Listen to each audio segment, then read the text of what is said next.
ایک بدو آئے، ایک صحابی ہے، یا رسول اللہ میرا باپ میرے مال کو خرچ کر دیتا ہے، مجھ سے پوچھتا نہیں ہے۔ تو آپ نے کہا بلاؤ اسے۔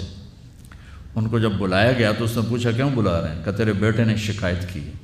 تو ان کو اتنا دکھ ہوا، انہوں نے چند اشعار پڑھے دل ہی دل میں، زبان پہ نہیں، دل ہی دل میں، اور مجلس میں آ گئے۔ جب پہنچے دربار رسالت تو جبریل آئے ہوئے، یا رسول اللہ اللہ تعالیٰ کہہ رہے ہیں اس کا مسئلہ بعد میں سنیں، اس سے کہیں وہ شعر سنا جو تو نے بیٹے کے گلے میں کہے ہیں، اور اب تیری زبان سے ادا نہیں ہوئے پر تیرے اللہ نے سنے۔ تو آپ نے اس سے فرمایا اچھا بھائی تیری گل تو میں بعد سنوں گا، تو پہلے میں نے شعر سنا۔ انہوں نے کہا اشہد انک رسول اللہ، میں گواہی دیتا ہوں آپ اللہ کے رسول ہیں۔ یا رسول اللہ میں نے دکھ میں چند اشعار زبان سے نہیں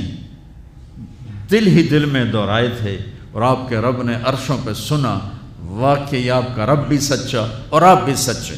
آپ نے کہا کیا کہا تھا؟ غدوت مولودا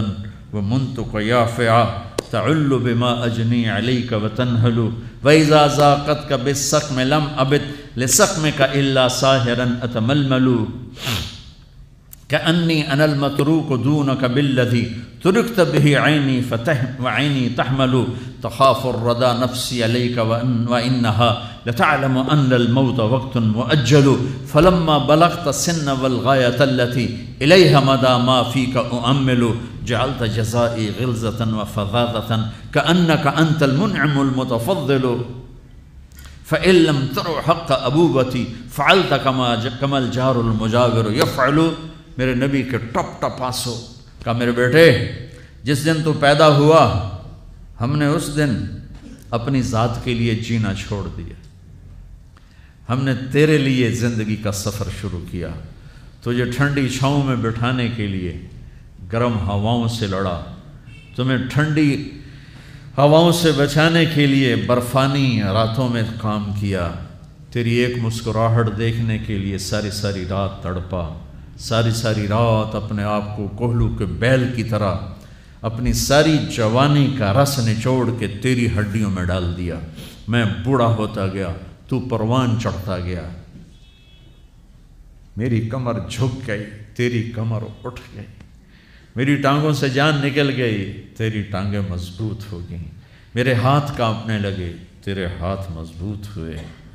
میں لڑکھنانے لگا، تو اترانے لگا، تو مجھے خیال آیا کہ جیسے میں اس کے لیے دھکے کھاتا تھا، اس کی زندگی کی دعائیں مانگتا تھا، اس کے لیے تڑپتا تھا، چلو آج میرا یہ سہارا بنے گا۔ لیکن جب تجھ میں جوانی کی لہر دوڑی اور مجھے بڑھاپے نے کھا لیا، جب جوانی میں تجھ میں رنگ بھرا اور بڑھاپے نے میرے رنگ چھین لیے، جب جوانی نے تجھے سیدھا کیا، بڑھاپے نے مجھے ٹیڑھا کر دیا، کمر جھکا دی، تو ایک دم تو مجھے ایسے گھور کے دیکھنے لگا، تیری آنکھیں ماتھے پہ چڑھ گئیں اور تو مجھے یوں دیکھنے لگا جیسے میں نوکر ہوں، تو باپ، تو مالک۔ تو میں نے اپنی 30 سالہ زندگی کو جھٹلا دیا کہ ہاں میں باپ نہیں ہوں، میں نوکر ہوں، یہ میرا سردار ہے، اگر یہ بیٹا ہوتا تو یوں تو نہ کرتا۔ اس نے میری راتوں کے تڑپنے کو بھلایا، میرے گرمی سردی سے لڑنے کو بھلایا، کولو کے بیل کی طرح میرے چکر کاٹنے کو بھلایا، اپنی خوشیوں کو دفن کر دیا اپنے سینے میں، قبرستان بنا دیا اپنے سینے کو، اپنی خواہشات کا اور اپنی خوشیوں کا، اور آج تو مجھ سے ایسے بات کرتا ہے جیسے میں نوکر ہوں اور تو میرا آقا ہے۔ اچھا میرے بیٹے، میں نوکر سہی، تو سب، پر میں تیرا پڑوسی تو بندہ پڑوسی سے پوچھ ہی لیتا ہے کیا حال ہے، کوئی ضرورت تو نہیں، اتنا ہی پوچھ لیتے۔ دیکھو میں آج رو رہا ہوں، یہ بڑے دردناک اشعار ہیں، میری اردو میں اتنی وسعت نہیں ہے کہ میں ان اشعار کا درد سمجھ سکوں اردو کے الفاظ میں، لیکن اتنا بتاتا ہوں کہ میرے نبی روتے روتے ہچکی لگ گئی، اتنا روئے، اور آپ نے اس بچے کے گریبان کو یہاں سے پکڑ کر دفع ہو جا، میری نظروں سے دور ہو جا، انت و مالک لابیک، تیرا سب کچھ تیرے باپ کا ہے، یہی باپ آج تمہارے ہاتھوں ذلیل ہو رہے ہیں۔